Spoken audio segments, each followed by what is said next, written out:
Assalamualaikum dan selamat sejahtera. Matematik tingkatan 4 KSSM. Pada hari ini kita akan mempelajari bab 6 ketaksamaan dalam dua pemboleh ubah siri 1 iaitu pengenalan. Mari kita ikuti pelajaran kita seterusnya. SP 6.1.1 mewakilkan situasi dalam bentuk ketaksamaan linear. Sebelum kita pergi kepada lebih lanjut, mari kita imbas kembali apa yang telah kamu pelajari semasa kamu berada di tingkatan 1. Okey, apa yang telah kamu pelajari adalah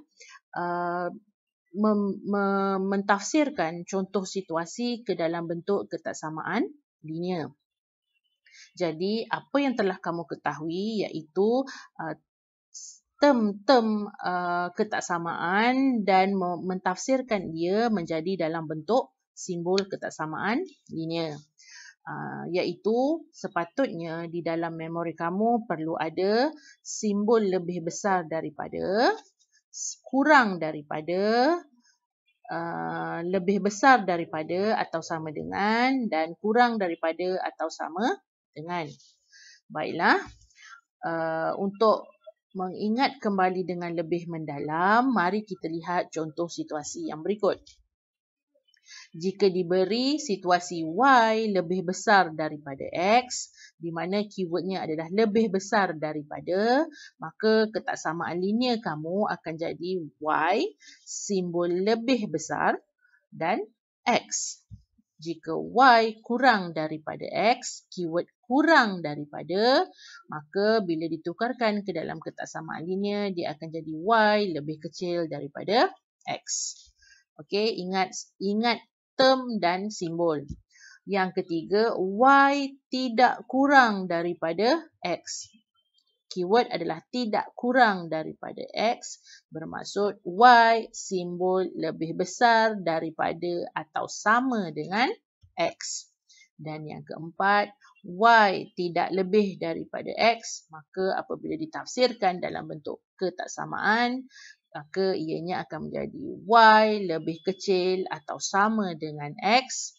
Dan apabila Y sekurang-kurangnya K kali X, maka apabila ditafsirkan menjadi ketaksamaan, ianya akan menjadi Y lebih besar atau sama dengan KX. Seterusnya, untuk situasi Y selebih-lebihnya K kali X, keyword di sini adalah selebih-lebihnya, maka apabila ditafsirkan ke dalam bentuk ketaksamaan, ianya akan menjadi Y lebih kecil atau sama dengan KX. Yang keseterusnya adalah maksimum Y ialah K. Perkataan yang perlu kita ketahui adalah maksimum atau keywordnya maksimum.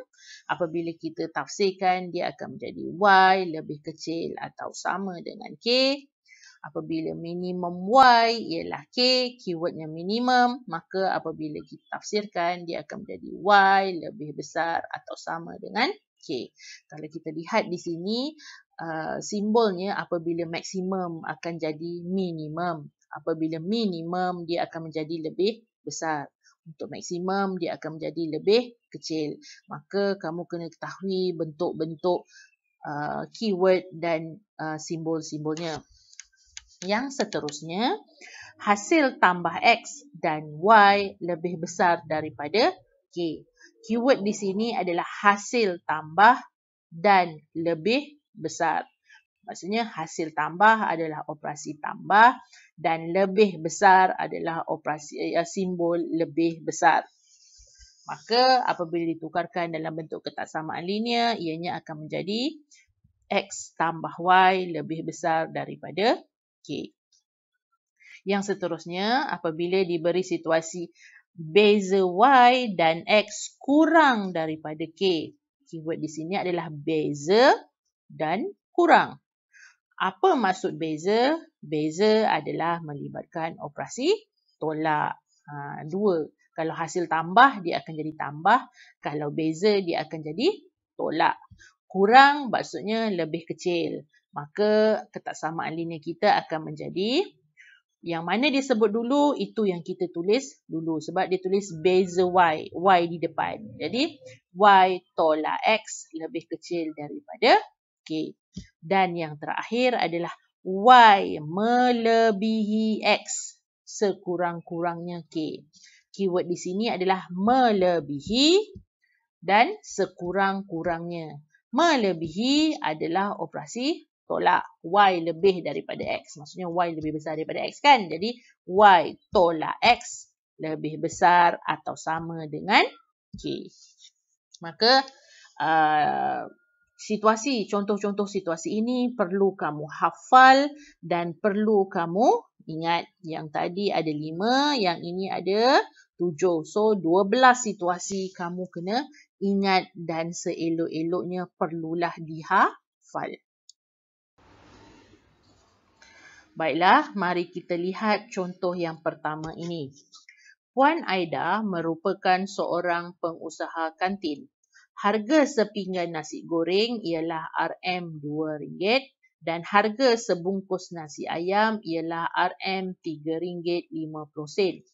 Jumlah pendapatan maksimum Puan Aida pada hari itu ialah RM200. Wakilkan situasi berikut dalam bentuk ketaksamaan linear. Okey, maksudnya soalan ini mengkehendaki pelajar untuk membaca ayat ini dan mentafsir ayat tersebut ke dalam bentuk ketaksamaan linear. Apabila kita mentafsir, maka kita kena tahu maklumat yang diberi dan keywordnya, kata kunci. Jadi, kalau kita lihat ada 2 item yang disebutkan di sini, iaitu harga bagi nasi goreng dan harga bagi nasi ayam. Maka, apabila kita tafsirkan, disebut perkataan jumlah pendapatan, ada perkataan jumlah, maka ia adalah operasi tambah. Dan simbol maksimum, keyword maksimum di sini, bila kita hafal, maksud maksimum adalah lebih kecil atau sama dengan.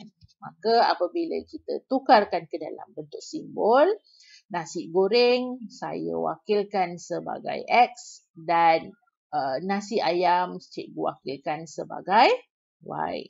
Maka apabila kita tafsirkan dan kita selesaikan persamaan ini, penyelesaiannya akan menjadi 2X tambah 3.5Y maksimum akan jadi lebih kecil atau sama dengan 200.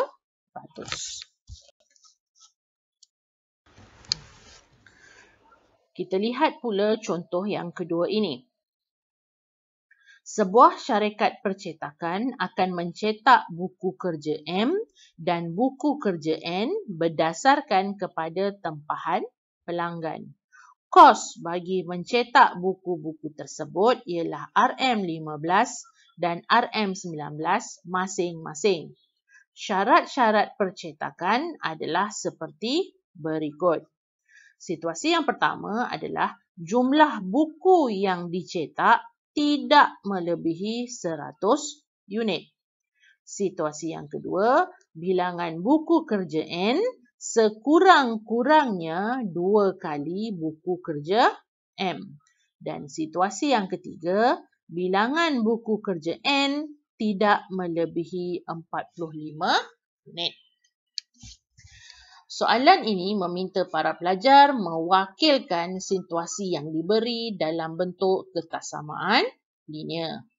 Maka maklumat yang diberi adalah 2 jenis buku kerja, iaitu buku kerja M dan buku kerja N.